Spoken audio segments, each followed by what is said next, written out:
Hi Cancer, welcome to your quantum reading with me, Jocelyn, the Quantum Queen. This is for Cancer, Sun, Moon, or Rising. And as always, welcome to my cross-watchers. Cross-watcher, you could be dealing with a Cancer and the message could be for you. So feel free to take it however it resonates with you and your situation. Keep in mind that these are general and timeless readings. And if you guys would like to book a one-on-one, you can go to my website down below. You can go ahead and subscribe to my website, and that way you'll get a notification email whenever my availability opens back up, which is much easier for you. And as always, thank you guys so much for liking, subscribing, all the ways that you've supported the channel. I appreciate it so much. Okay. Cancer. Okay, I was gonna grab, that might just be it. Might just do those two. Is that it? Is that it? Yeah, I think we're gonna do it. Oh, no, we're gonna do those two. Okay. All right. So let me set up. I don't even know why I put these away because I might as well just keep them out. Okay. Cancer. Ooh, this is a very interesting combo. So we have Stingray. I haven't used these in a long time, so give me a second. So we have the snake, we have the black egg, and the dragon, which is interesting. That's why I was like, oh my gosh, they came out together. I have to take them, which I've shuffled these like crazy. So anyway, Cancer. Okay. There's a little bit of like a possessive energy, I feel like, because dragon is like mine.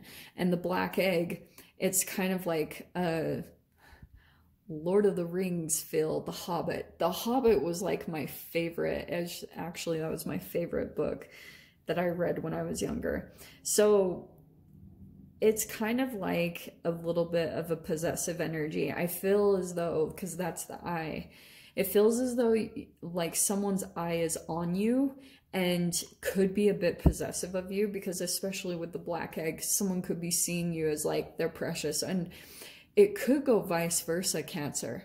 Like there could also be something about you where you kind of have your eye on something and you're like, mine, you know?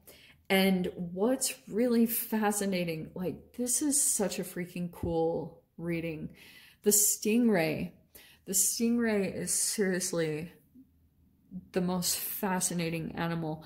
I went snorkeling one time, and sorry, this is a random story, so hope you deal with it.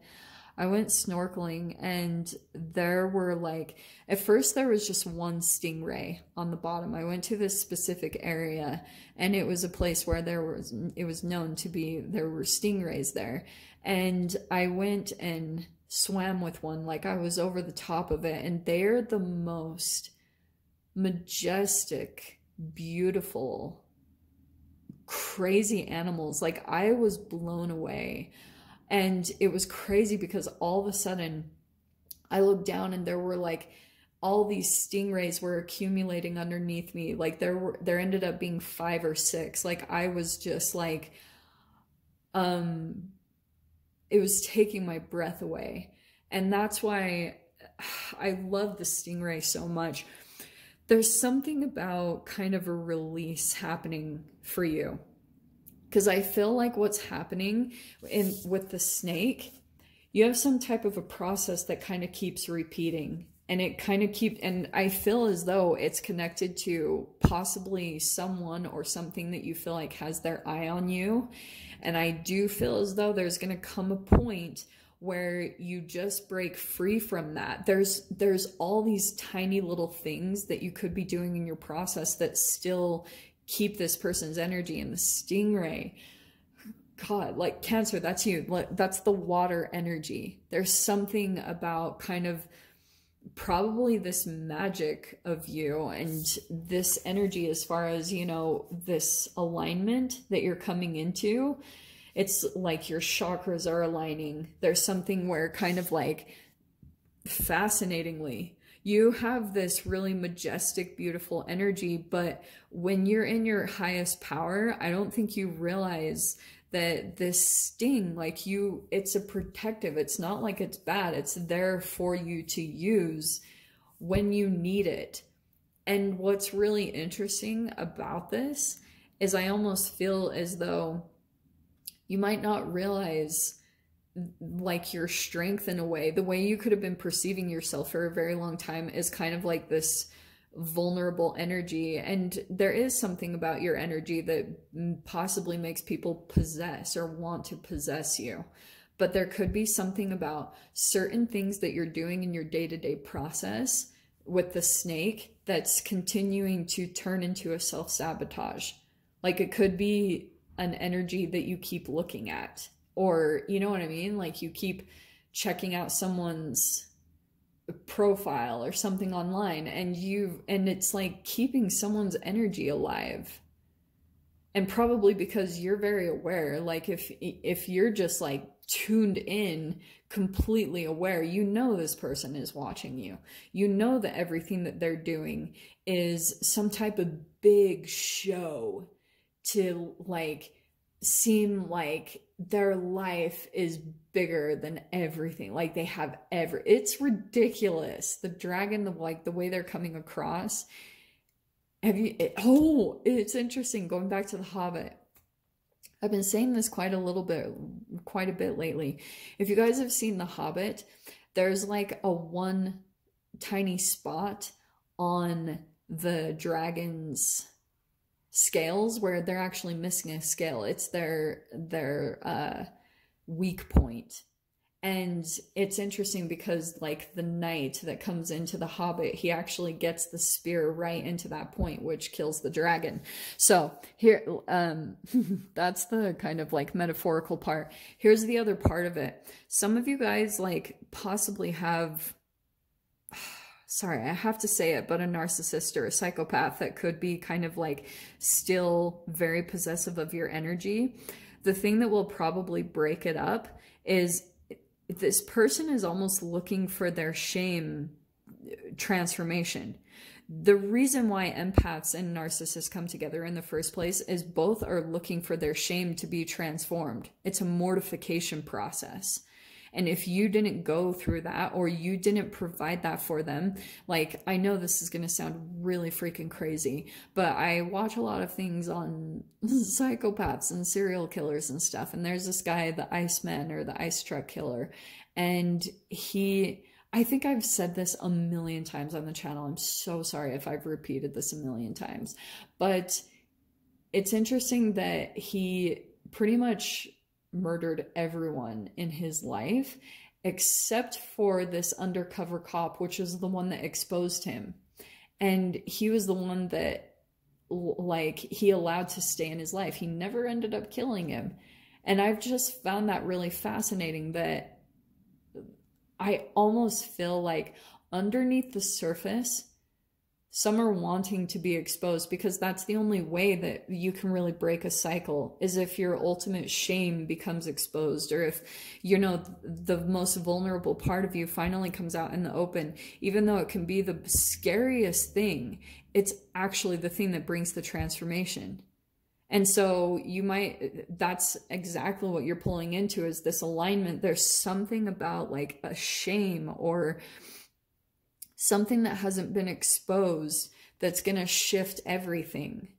That's why some of you guys might be even feeling like things are just on repeat. You're on a Groundhog's Day. And it could be because you've closed off your energy. Isn't it interesting that I said Groundhog's Day?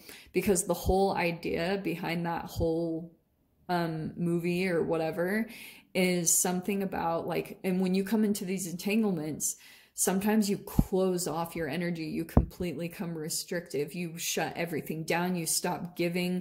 And then what happens is pretty much this one wins, and you're not sharing, you're not expressing. And then you start to kind of close up. And that's what I feel like has kind of happened, Cancer. Like you kind of just shelled yourself up. You pulled in all of your gifts, your light and everything to go into kind of this incubation period.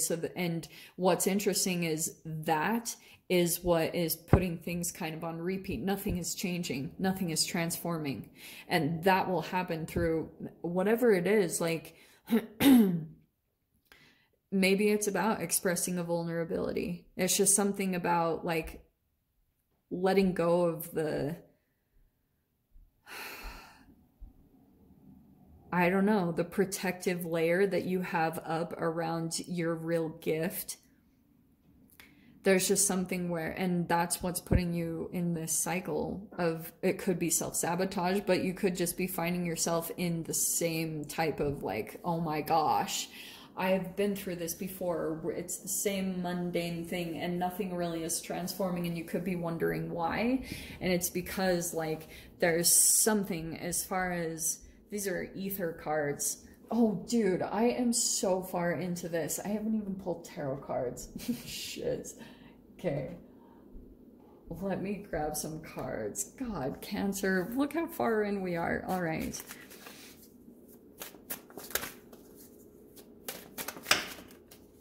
Yep, okay. Yeah. 5 of Pentacles, 7 of Cups. 5 of Pentacles is about rejection, and 7 of Cups could be kind of like, I mean, the person is just laying on the ground. You could be feeling kind of left out in the cold from maybe abundance or from a particular person. It's like a lot of rejection, abandonment issues are coming up at this time. And it could be because there's something that you're rejecting for yourself. You know, like that there's something that you could go do. Shiz. Okay. 9 of Wands.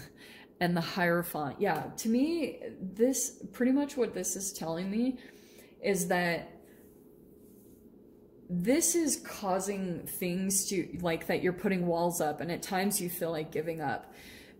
And I feel at times you do that. Like, sometimes you do legit give up on something and you stop putting the effort in, but you change that quickly. The Hierophant is kind of like, something comes in whenever you get close to giving up, and then you keep pushing forward, or you keep kind of like pushing through on something. It also could be someone else very spiritual that you're kind of looking up to for hope or guidance, and that's probably the thing that's kind of pushing you through this whole challenge. Okay, let's see. Oh, 10 of Cups. So there is someone here that I feel like maybe it's a relationship or a friendship for you. Whatever it is, it's still kind of like giving you hope. Yeah, look at this. This is hilarious. Okay. This is like someone that I feel as though you're communicating with. This is really cool. Honestly, this is really positive. There's like possibly a new love. It feels as though it's coming in maybe from a person, but look at this right here is some form of communication that's coming in. So the 8 of Wands and the King of Swords, that's communication, possibly over social media. And then the King of Swords is a very intellectual person, very good at communication. So I don't know who that person is. It just feels as though someone's coming in some way, shape, or form that you're communicating with that's gonna like possibly give advice, or this is a lot of really clear positive advice. Look at it, it's coming over the Hierophant. This is someone that's very like logical, has a lot of emotions for you. The Ace of Cups and the 10 of Cups. Wow. Like maybe this is someone that you've known for a really long time, and there's like a little bit of someone that you feel rejected from, or you feel left out in the cold from. And the 7 of Cups, it's kind of like, that to me feels like there's a lot of confusion, and it could be from past or history that you've had with this person or something like that, or it's just in general about what you've been dealing with. There's just something about your current reality where you're kind of not really seeing things straight, and you just got a lot of walls up. And I feel like you have to be cautious, because when you are, that's why I specifically bring up narcissistic or psychopathic entanglements, because when you're dealing with that and you close off your energy, you start getting really like skewed ways of seeing things. you start seeing everybody that way. And it's not really accurate that like not everyone is like that. Not everyone has bad intentions. And even though like some relationships feel painful, it doesn't always mean that you know, someone's out to get you or anything like that. It just means that you've been through trauma and you're still seeing that trauma through everyone around you.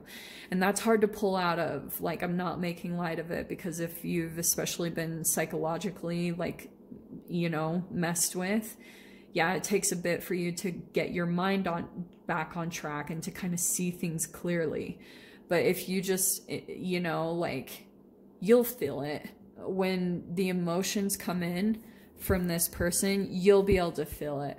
And that's what I would trust more than anything, is just like the emotions that you feel, because this feels really good, honestly. Like, honestly, Cancer just feels like someone's coming in to give a helping hand or give some really clear advice. There's just communication that's coming in very quickly from a particular person. So I will dive into the extended. Holy crap, I went so long on this. If you guys want to join me over there, feel free. Go down below, click on the Vimeo link, and I will see you over in the extended. But if this is where we leave things, Cancer, I am sending you guys so much love, wishing you all the very best, and I'll see you in your next reading. Take care.